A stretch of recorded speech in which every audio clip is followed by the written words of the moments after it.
Let's return to This Week in America. Here's your host, Ric Bratton. What would you do if you moved to Alaska alone with no plan, no safety net, and winter closing in? In this incredible conversation, we explore Kristina's Cache, a memoir of adventure and survival in Alaska by Kristina Ahlnäs, a Finnish oceanographer who left everything behind to build a new life in one of the harshest environments on Earth. From driving a Volkswagen Bug across the frozen Alaska highway to living for 4 years in a 49-square-foot cabin she built herself, to conducting cutting-edge scientific research in extreme conditions, Kristina's story is one of resilience, faith, and fearless independence. You'll also hear about surviving brutal Alaskan winters down to minus 50 degrees, strange encounters including UFO sightings. This is more than a memoir. It's a story of courage, adventure, and living life on your own terms. If you love stories of survival, exploration, and real-life adventure, this episode and book is for you. Pleased to welcome Kristina Ahlnäs, author of Kristina's Cache, a memoir of adventure and survival in Alaska. Kristina, a pleasure to have you on the program. Tell us, to start things off, how you ended up from Finland to one of the harshest environments on Earth in Alaska. How did that journey take place? Well, I originally got a scholarship to study at University of California. And eventually I had a job in Seattle. And when things did not go well in Seattle, I moved back. I did not know where I was moving, but I was sending letters asking for jobs. And Sweden is the only one who offered me a job. So that's why I went to Sweden. And working in Sweden, they only had money to fund me for 1 year. And one of my colleagues in Seattle had moved to Alaska. And one of his girls quit, and he offered me the job in Alaska when I was in Sweden, and he sent me a telegram, come within 3 days. So there wasn't a whole lot of time to think about it. Do you have any idea what you were getting into going to Alaska? These are the early days, just a few years after statehood, and it really was wilderness out there. Did you have any idea what you were getting into, or so excited to have a job opportunity, you just went? Well, when I went to the capital of Juneau, so the Cache and Fairbanks came a couple of years later. So moving to Alaska, I actually rented an apartment and then just had a so-called normal job. It's interesting how the story unfolds. Our guest is Kristina Ahlnäs. That's Ahlnas. Her website is Kristina's Cache, Cache. The book's available wherever books are sold. The link on our website, thisweekinamerica.us. So I understand you buy land there, thinking that you're going to build a cabin, going to build something, and what the cache would just sort of maybe for the summer, and by then you'll be able to move into the new house. Well, this was a long time later. I first rented, half of a trailer, but when things got too bad there with the neighbors, and at the time they had started to build the oil pipeline, and people were pouring in, and there was nothing available to rent. So at that time, I saw a sign for land that was for sale. So I bought the land, bought a tent, and I planned to build a cabin, but I thought, let's just build a cache as a practice. And I thought I could do that very quickly. But of course, I did not know that at first I had to clear the land and cut down some trees. So, it took longer than I thought. Yeah. So meanwhile, I live in my tent until, winter is about approaching. This is an amazing story of getting into this and survival and continuing to work and to thrive at what you did with the exploration. We'll be talking about that during the course of the conversation. Kristina Ahlnäs is our guest on the program. The book is available wherever books are sold. The book is receiving rave reviews. It's a remarkable story of what Kristina went through. Let's talk about this time as you were deciding to build the cache. Explain what a cache is, first of all, to people who may not have an understanding. Okay, a cache is a place high up where you keep your food so that the wild animals would not get to it. But I decided I would put myself in a cache so the wild animals would not get to me. So I just built it, 8 by 8, small enough to do fast. And I had a 16-foot ladder. And it did not go as fast as I thought. So I am living in my tent until winter is approaching.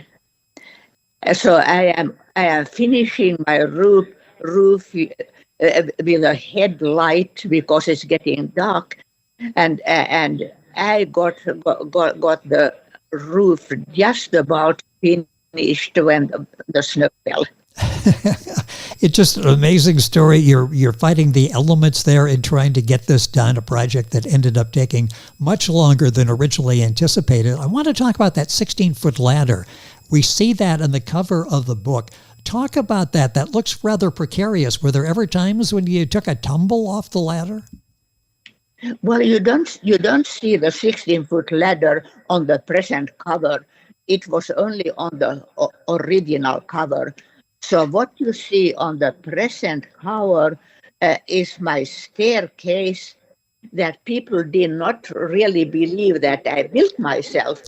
And then you see a rope ladder that goes up to the sky, but that rope ladder is just for looks because I am at the bottom of that in a crevasse on an ice field. Talk about the building process. You said the Girl Scout training you had back in Finland came in handy. And I'm not talking about selling cookies. I'm talking about survival and pulling your life together and going through. Talk about your determination, because you never really sounded like you thought about giving up. You were there and you were going to make this work, and you can find a solution. You're a researcher, a scientist. You can find a solution to just about everything. What was it like in the beginning there, and finding people to come and help you to do this build? Well, I had a friend, and she was peeling my logs, which was very helpful. So I did not need to do that. And I used a three-sided logs, the only one round side, because that was easier and faster to use than full logs. So my friend, she peeled all the logs, and then I had another friend who helped me on occasion if he got fed. That's just amazing what everybody came through. You came through with this, but let's talk about the timeline. How long did it take for you to actually complete your building process and have the home you were looking for? Well, it took me all summer to finish the cache. And then I had started on my build cabin, and it took 4 years before I could move from my cache to the lower part of the big cabin, while I still continued building the big cabin. So it took 18 years because the big cabin with the addition was actually done. It's just amazing the persistence you had in seeing this through and getting it done. And some people would go, a 49 square foot living facility. How did you do that? How did you get your life in 49 square feet for the time you had to spend in the cache? Well, first I decided that I am not going to have a normal door. I'm going to have my bed high up, and I'm going to enter under the bed. So that gave me some more space. And then I had a small wood-burning stove that kept me warm, and I could cook on top of that. How did you survive winters there in Alaska? I mentioned before that it gets down to like 50 below zero. How did you, and it's a long winter there too as well. How did you survive that? Were there tense moments? Well, I had a sleeping bed that was good to 40 below. And when the bag arrived, it was only 30 below, but I tried it out outside. And I was laying there turning because it was so cold from down below. And I realized that I can survive. And then someone told me that the sleeping bag is not meant for comfort; it's meant to keep you alive. Yes, for survival is why that is why they came up with that. Kristina Ahlnäs, our guest on the program. Kristina is Kristina, Ahlnäs, Ahlnas. Her website is KristinasCache, CACHE.com. The book available wherever books are sold. A link on our website, thisweekinamerica.us. During all of this, you're doing exploration work there, cutting-edge exploration. You're a scientist, a distinguished scientist as well, but funding was always an issue that you were battling there as well, I understand. How did you work through that? Because you've got all the living conditions that you're trying to deal with, and then you're worrying about how you're going to fund all of the projects that you're working on. Well, there were different people who funded me. And then I got into remote sensing very early on when they launched an environmental satellite that took pictures of Alaska. And they did not know what to do with the pictures. So I was part of a team, and we had 1 year to figure out what do we do with the pictures. And that was the most intriguing time. Boy, it sounds like it. And you detail it in your book, Kristina's Cache. I want to talk about, because now having women scientists, everybody accepts that. You were there at a time when it really wasn't acceptable. You studied oceanography in college. You go on the oceanography boat, and it's all men on there. You had to go on as a mess girl. I mean, you were always sort of fighting this. You're a woman in a field where we don't have a whole lot of women. What was that like in the beginning? Am I painting too bleak a picture, or was it an uphill battle for you? Well, studying oceanography, I was the only woman in the class, and you know, we had to have 200 hours practice at sea. So I am the first one to ask the professor, but I asked too early. And the third time when I asked, it was too late. They had hired 2 men.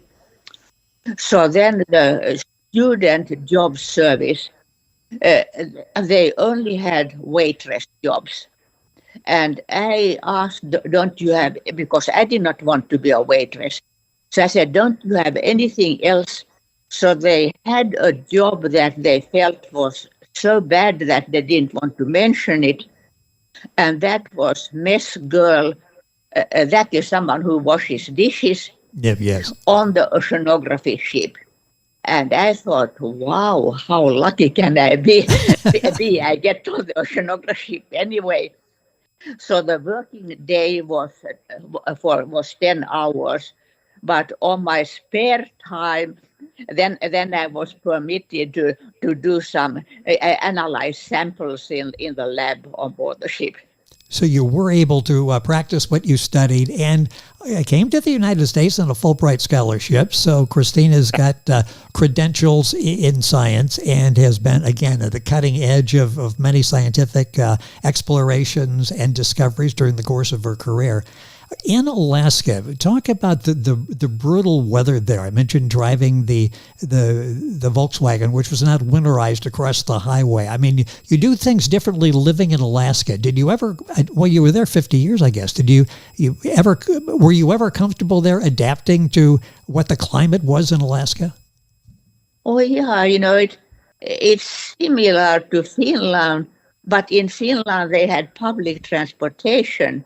And here I did not understand that a Volkswagen was the wrong kind of car. You needed a car that you could heat. So the Volkswagen, I had a battery blanket, and I had a hot plate under my battery, and that's how I got and then you would plug in the car. So that what can be heated will be heated.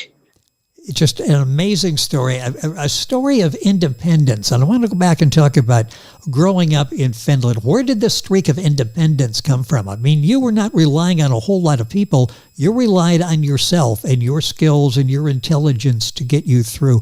Where did the sense of independence come from? Was that something from an early age that I'm Kristina and I can take care of this myself? Well, maybe because, I was in the Girl Scouts, and I was, patrol leader. And, there were big competitions. And through those competitions, I learned that you needed to take an initiative, and you have to have ideas because that gives you a point, to win the game. Yes. It's interesting when you read in the book how much you decided that you really like Alaska, and you took advantage there. You did tours, you did hiking, you did canoeing. What was that like, being close to nature? You see beautiful, I've never been to Alaska. You see all of these beautiful pictures of the environment there. What was that like, being able to go out and have the time to really enjoy and take it all in? Well, I really enjoyed going on maybe a canoeing tour where you would I was 3 weeks on the canoeing tour. So you would canoe down a river, and you would go ashore and do some hiking, and then we ended up at some sand dunes I really wanted to see, and then we flew over to the ocean, and we continued paddling there and hiking. So I really enjoy that. Yes, and you bring it to life. We can actually sort of, the way you're describing it, see it as you're talking about it in the book, Kristina's Cache. That's CACHE, book available wherever books are sold. I mentioned strange encounters, including some UFO sightings. Let's start with the last thing there. Let's go with the UFO sightings. Did you see things that you really didn't know exactly what you were seeing? Well, in the winter, and my Volkswagen, I decided it was easier to ski to work because I had so much trouble with the car. So then one winter day after work, it's already dark, but not perfectly dark. So I'm skiing home through the forest, and then I see a red star fall. Well, that was weird. And then I see something like a big greenish cloud that is coming down. Yes. I didn't believe I saw anything, but then it's repeated 3 times, and by that time I get really concerned. I mean, what is it? Will it land? Will it land So then it's getting pretty dark by that time, and so I am skiing home as fast as I can, and then I close my door very well and turn on the radio, but radio doesn't mention anything. Interesting that you see that. Interesting that you decide to take the skis to work. Most people don't have that option when they're going to work, and maybe public transit or a car or commuting, going with a friend. But hop on the skis to go into work. Were there times early on, especially there, that you really had some doubt? If you really thought, is this for me? Am I in the right place, or should I find a job somewhere else? Did you ever have any doubt that you belonged in Alaska? No, I definitely I liked the place where I was, and I liked the jobs I had because of insecure funding. I got I was on the cutting end of new things because that's where the jobs were. You talk about the culture there and the people there, and the people there helped you and helped you build the house, the cache and the house. Talk about Alaska sourdoughs. Explain what a sourdough is in Alaska. I love this.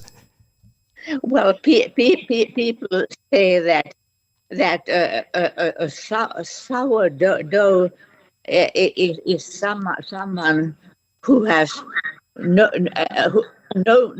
money to leave and is sour enough to stay in Alaska.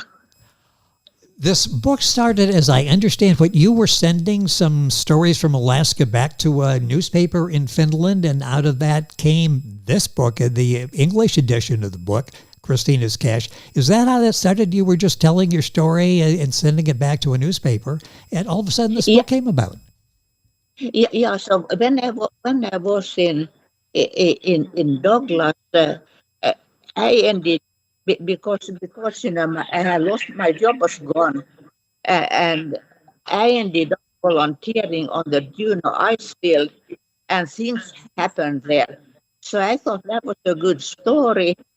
So I sent that to a newspaper in Finland, and they would not normally publish things by people they did not know, but my story was so unusual, so they introduced me to the public.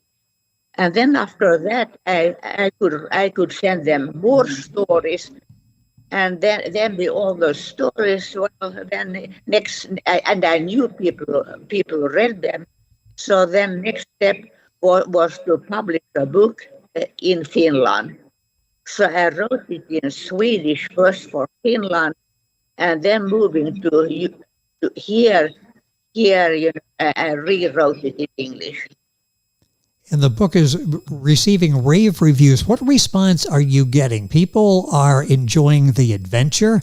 They're enjoying your personality, the fact that there's nothing you can't do. Given enough time, you're able to get out and to do things. What kind of response are you getting to the book Kristina's Cache?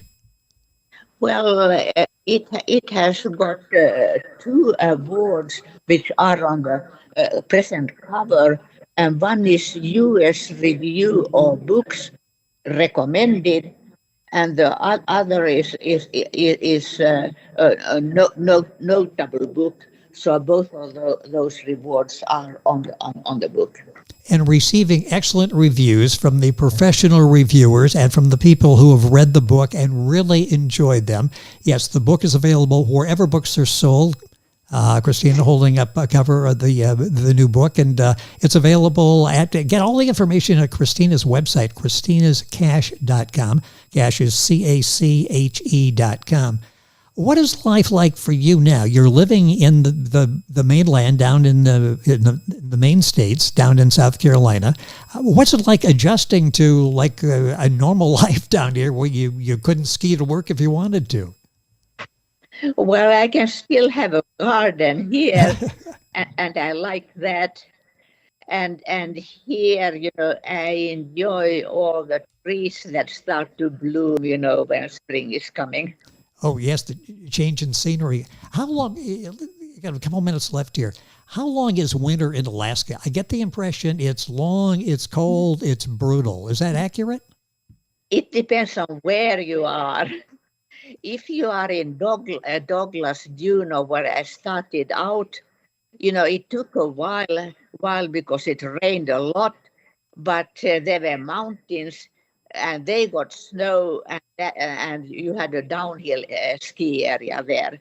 But in Fairbanks, uh, well, frost may come in August, and the snow may be a few months later. And right now, Fairbanks has about 7 feet of snow, which is very unusual, and they have a colder winter than normal also. Wow. So yes, I am happy I'm not there anymore, because it's a physically demanding life. I would, yeah, as what you're describing, just trying to get out of bed and out of your house and get to work every day, and then you've got all the elements that you're fighting. Would you do it again if you knew what you were getting into and you got the offer, you got 3 days, come up here, I got a job for you? Would you do it again if you knew what you were getting into? Well, I really have had a very interesting and rewarding life doing what I did, and I enjoyed it. And it makes a great story. The book is Kristina's Cache, C-A-C-H-E. Her website is kristinascache.com. Book available wherever books are sold. A link on our website, thisweekinamerica.us. Kristina Ahlnäs, if you're Googling, she is the guest on the program today. Kristina, and Ahlnäs is Alhnas. Kristina, it's been a pleasure having you on the program. Are you going to write anymore? You do an excellent job of taking what you went through and bringing it to life, so all of us, we feel like we're sort of there with you. We're not quite as cold as you were most of the time, but we feel like we're there with you. Any other writing that you plan on doing? Well, not presently. Just sit back and enjoy this, because people are really reading the book and enjoying the book. It's available wherever books are sold. I'd like to thank Olympus Storyhouse, unleashing the power of your stories to achieve the recognition they deserve. My thanks to them. Their website is olympusstoryhouse.com. Kristina, again, our thanks for being with us on the program. The book is kristinascache.com. Thank you for being with us. Well, thanks for having me. It has been a pleasure. It's a remarkable story. It's a story that has adventure. It's got survival. It's got all of the elements there. And it really gives you an inside look at Alaska and what Alaska was like during the boom years, the early years of the of all the activity up there with the oil and all the exploration that was going on. Again, our website, kristinascache.com. You'll find it on our website as well, the direct link, thisweekinamerica.us. And go to YouTube, and you'll see the video version of this, and sign up there to subscribe when you're there. You're listening to This Week in America. More after these messages. This Week in America is online. You can visit our website, thisweekinamerica.us. Scott Pinkerton, Associate Producer of This Week in America. Jay Anderson, Segment Producer. Ben Watson, Webmaster. Otto Bechet, Director of Engineering and TV Production. This Week in America produced and is a trademark of Blue Funk Broadcasting, LLC. For information on all of our guests and to listen to this week's show, our website again at thisweekinamerica.us. And I'm Sean Bratton, Executive Producer of This Week in America.